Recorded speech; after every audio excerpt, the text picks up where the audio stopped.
up? What's up? So I want to talk to you guys about some stuff that I want to do. I want to talk to you guys about tools. I have a bunch of tools. I think that I have some knowledge using these tools. I think that I can make some videos for you guys, and you guys can appreciate some of these tools used for the job. I mean, excuse my, it's blurry. I got tools like you wouldn't believe, and this isn't even everything. I obviously have a lot more stuff. Some stuff I'm selling, some stuff I'm getting rid of because I'm, changing it up. Right now, I'm real into the Milwaukee's. The Milwaukee's are not. I don't want to say they're my favorite. They're good to work with. They're easy to work with. I've been using Milwaukee's for years and years and years. And so, the quick story. I had a Milwaukee Impact. I want to say maybe when they first came out, almost. Because one of the first ones that I bought was a Rigid. I had Rigid Impact, and so anyways, so I had a Milwaukee back in uh, mid 2000s, somewhere in there, and so it broke on me. It fell off the roof. It broke, and I didn't trust the brand anymore. I said, they felt cheap. So when my Impact broke off the roof, um, basically I saw the plastic. It looked real thin. But to bring you, let me turn you around. You are. So here we have some tools. This feels weird not to be able to see myself, but we could talk about tools. We could talk about drills. We could talk about impact drivers, hammer drills. Here we have. So I know, right? That's when you know you have too much tools when you start to realize you're missing something and you're not, and you are. It's hard to keep track. It's hard to keep track of all the stuff, but this one's a pretty cool one. Makita. This is a Milwaukee brushed model. It's kind of like an older style impact, hammer drill rather. Use it here to do stuff. This is the new fuel line. The fuel lines of the Milwaukee's. The Milwaukee's are real good Milwaukee's. And we have like some bottom end miter saws, but these are real good. If you match a miter saw with the blade, with a good blade, it'll do you good. Trust me. You want to check, make sure it's zero, and you check the table, check the bevel, make sure that's good. As long as you got a good blade and you know how to use a tool, it'll work for you. Trust me, it'll work for you.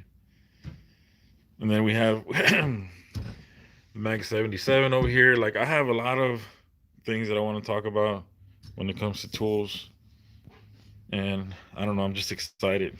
I'm excited to talk about tools. We have Milwaukee shears. These aren't. Oh, what is that? No. Yeah, it's a cord. I have a lot of topics I want to talk about. Like corded versus battery powered. I know, like, everybody wants to go battery. Everybody wants to go battery powered everything.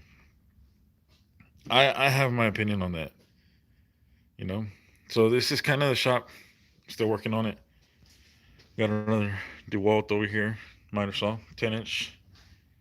This one's the Craftsman 10-inch sliding saw. And we have. This is where I want to make like a studio though. I want to make a studio here. I got the pegboard. I wanna make it to where it's a badass studio to make videos on. I got the light. We got lighting back there. Got more tools. More tools in here. Like, I have a lot of stuff to talk to you guys about. This is kind of where I'm gonna set up my shop. Got the table saw over here. So what I end up doing is I build vanities when things are slow. I got woodworking projects over there, and So these are cheap. These are cheap. But just because they're cheap doesn't mean you're not getting value. Okay, doesn't mean you don't have the value for the little things that you want to do. Like for me, what I'm gonna cut on here, basically on vanities, I don't even cut the tops on here. It's just fillers. Like if I have two vanities put together, things like that, or when I do cabinets, I do a 30-inch to 42-inch filler. That's it. I don't do nothing else. I really don't use this. It's just I push material through it, or rip some 2x4s and call it good. But I don't really use that as a lot of people do. I'm still gonna make a table. I'm gonna make a table. That's not where it's gonna be. Thinking I'm gonna put the table saw right in this area, and then as I move along, I'm gonna put the miter saw right there, and I'll have some miter saw cutting abilities. As you can see, I've painted doors in here. This is pretty messy,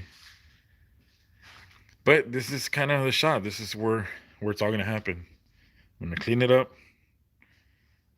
I'm gonna install some shelving. I'm gonna do a bunch of stuff in here, and I just thought I would, make a live video for you guys and tell you guys that I'm gonna probably change the name of the channel. I don't know. I gotta think of something clever, something to do with tools, and just talk about them, talk about tools, and just give you guys my knowledge on them, or and like in here, once I get the shop set up, I'll probably do some DIY projects, and maybe you guys will be interested in something like that.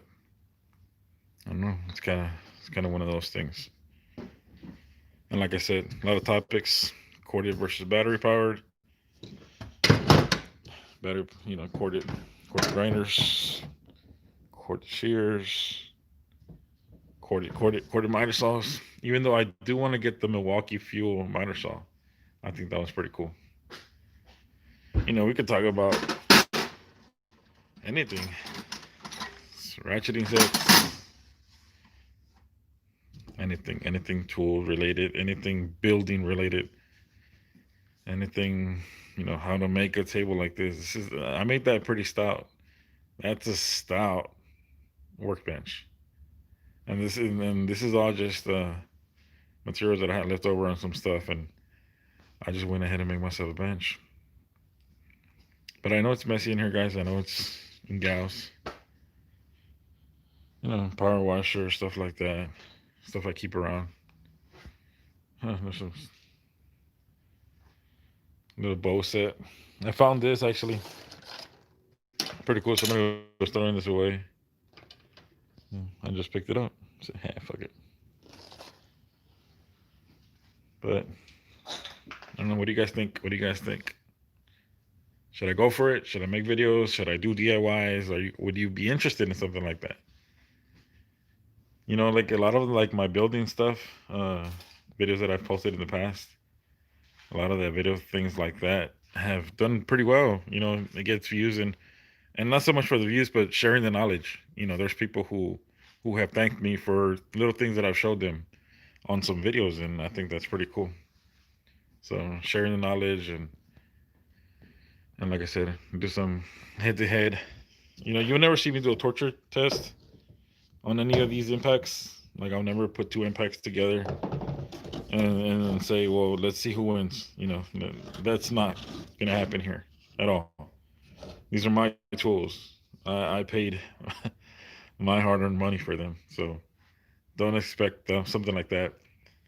Don't expect me to say this is better than this. I mean, every manufacturer has their set and limits of impacts, and I don't know. I just love tools, and I think it's pretty cool to do the work with them. I think it's pretty cool to show you how to use these and where maybe sometimes they fail. It is in a sense of this is not the right tool for the job, but you can make it work. Something like that. So, all right. Talk to you guys later. Hopefully you enjoy the next series of videos to come, and see you guys.